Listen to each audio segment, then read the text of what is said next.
Oke, baiklah. Jadi kali ini saya akan membahas mengenai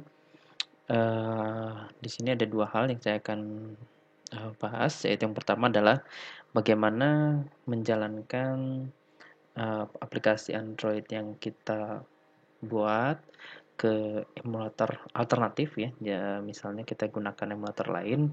Di sini ada Genymotion atau menggunakan Nox. Nah, tapi yang akan kita bahas adalah emulator Nox. Kemudian bagaimana kita bisa menjalankan aplikasi kita ini langsung ke handphone. Oke, jadi untuk emulator Nox ya, kalian bisa download langsung di halaman resminya yaitu di bignox.com.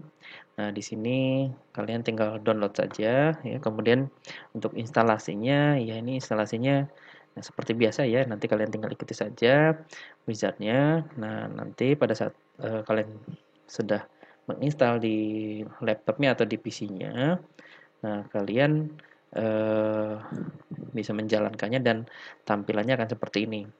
Oke, jadi bagaimana caranya untuk mengkoneksikan ya antara Nox ini ya kan dengan Android Studio-nya.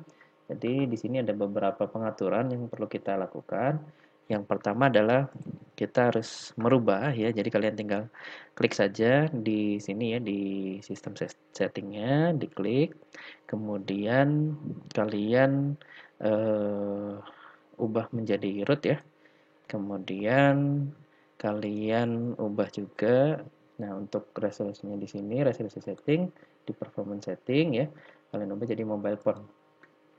Oke, supaya tampilannya nanti seperti handphone ya. Kalau ini kan di tablet. Nah, jadi kita ubah saja tampilannya menjadi seperti handphone. Oke, kalau sudah kita save setting. Dan ini akan meminta restart ya. Kita restart saja. Oke, setelah jalan kembali Nox-nya, kalian bisa lanjutkan ke setting ya. Setting di sini kan di sini ada tools, kemudian setting.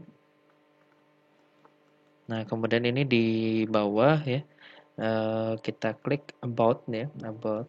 Ini sebenarnya prosesnya sama seperti ini ya. Jadi pada saat kalian ingin mengkoneksikan handphone kalian ke Android Studio ya, itu sama ya. Jadi kalian ke menu about, kemudian kalian klik ya build number-nya ini sebanyak 8 kali. Nah, oke, setelah selesai ya, kemudian dia akan menjadi developer ya, developer option-nya akan keluar ya.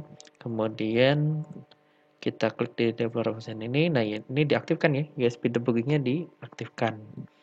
Nah, jadi sama, kalau misalnya handphone kalian ingin dikoneksikan ke Android Studio-nya ya, untuk menjalankan aplikasi yang kita develop, nah bisa juga seperti ini, USB debugging. Nanti kalau misalnya ada pesan ya, klik OK saja, kemudian biasanya kalau di handphone itu ada, kita diminta izinkan ya, untuk,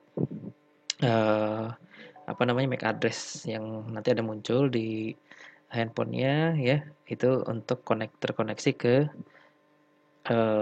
Android-nya ya, jadi kita izinkan.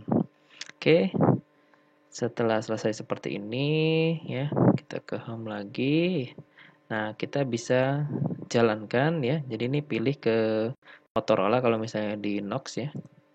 Kemudian kita jalankan.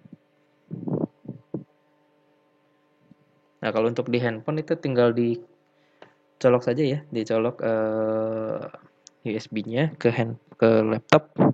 Nah, biasanya dia langsung muncul ya. Oke, ini yang kemarin kita buat ya.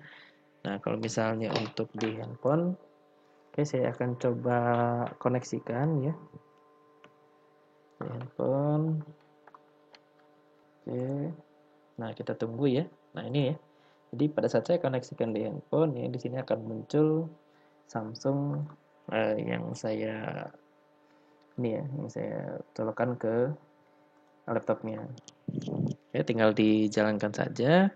Nah, nanti dia akan berjalan di handphonenya. Ya, nanti sama aja ya.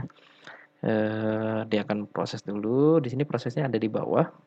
Lalu dia akan jalan di handphone kalian. Nah, nanti ada beberapa handphone mungkin yang tidak bisa terkoneksi. Kalian cari dulu ya. Ada B drivernya. Ada B drivernya. Kalian cari di internet. Tapi sebagian besar sih bisa ya. Sebagian besar handphone bisa. Oke, ini muncul di handphone saya ya. Mungkin ya sama lah ya dengan yang tampil tadi di Nox-nya ya. Seperti ini juga. Oke, baiklah. Untuk ini ya running di emulator atau di handphonenya ya sudah bisa dilakukan. Saya kembalikan lagi ke kalian. Jadi mana yang kalian pilih ya? Apakah mau di handphone, apakah mau di emulator? Kelebihannya kalau misalnya di handphone mungkin akan mengurangi beban dari laptopnya ya atau PC-nya ya. Jadi kalau yang speknya kurang memadai ya, itu bisa menggunakan handphone saja. Tapi kalau misalnya laptopnya itu speknya bagus, ya itu nggak masalah ya. Kalian bisa gunakan emulator ya bawaan maupun emulator alternatif lainnya. Selain Nox ada lagi namanya Genymotion ya dan emulator lainnya ya kan. Jadi kalian pilihlah ya emulator yang kalian suka ya, yang kalian suka, kalian nyaman di situ. Oke, jadi itu opsional saja. Oke, baiklah kalau begitu terima kasih ya untuk pertemuan kali ini.